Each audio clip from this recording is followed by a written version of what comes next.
We are here because so many of us lost the people we love most in the world, because so many of us have suffered from the disease, and because so often those who died weren't given the choices and care they deserved.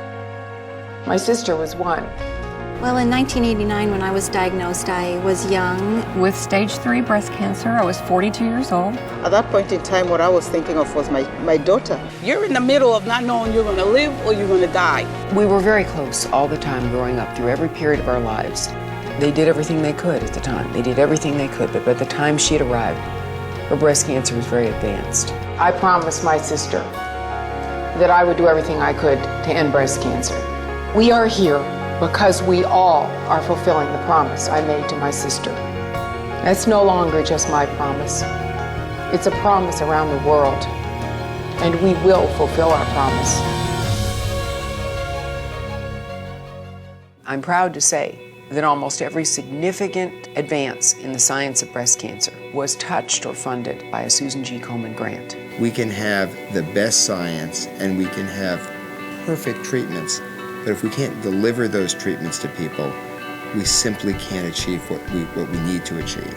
Philanthropy must occur, significant philanthropy, but as well we need survivors, we need volunteers, we need a lot of human capital and energy to get to the place where we can say we have eradicated this disease. The affiliates are really the heart and soul of Susan G. Komen for the Cure. They're our grassroots network. They are what has made this organization who it is. It's just amazing to see how our affiliate is one part of something much bigger than us, and that collective effort of these passionate women and men all around the U.S. and internationally working together to find those cures, and until we have the cures, to provide the screening and the education and treatment for those who are diagnosed, so that no person goes untreated.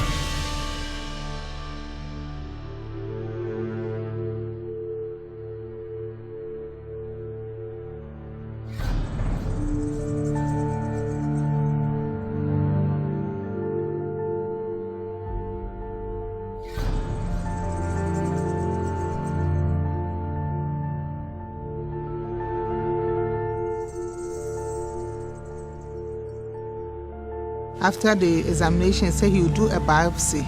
He did it and came 2 weeks later and told me it was cancerous. It was quite hard at that time because I haven't seen people who have made it. 70% of the development of new breast cancers are happening in underdeveloped countries, the ones least capable of dealing with it.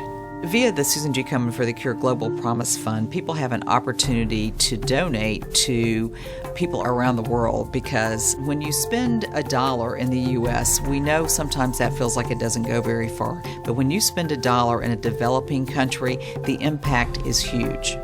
We've invested millions of dollars in research and outreach programs in over 50 countries. We have partnerships with Jordan, UAE, Saudi Arabia, and we're doing work in Mexico, Brazil, Panama, Costa Rica. And what we're really trying to do globally is to help build capacity around awareness, capacity around research, and capacity around treatment for women with breast cancer. Even as we celebrate the progress and the possibilities, I have been shocked by the global culture that surrounds this disease.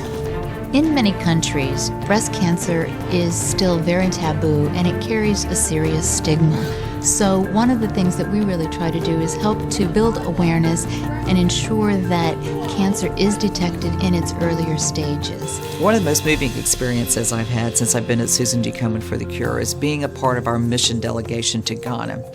When we were there, we met women who have experienced their husbands leaving them because of breast cancer, their families ostracizing them because of breast cancer. This is completely unacceptable. I know a lady who could be an asset, but the husband has said the day you let people know that you have cancer, you and your cancer, you leave this house. Where is the global outrage when IARC reports that every year cancer kills 7 million people, more than AIDS, TB, and malaria combined? Where is the global response? Why is it that we spend billions of dollars for treatment, responding to health emergencies, but only a small ounce for prevention.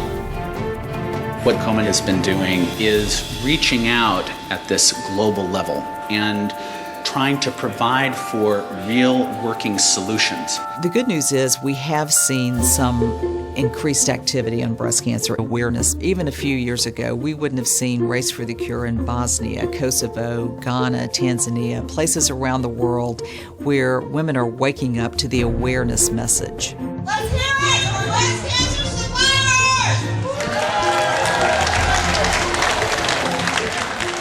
I come to you today with a very simple message. We, the cancer leaders in our countries, we must lead, we must challenge, we must change, and we must transform this global culture. Instead of an age of ignorance, we must build a bold new age of awareness and action. I believe we can, and I believe we must, and I believe we will, because it always seems impossible until it's done.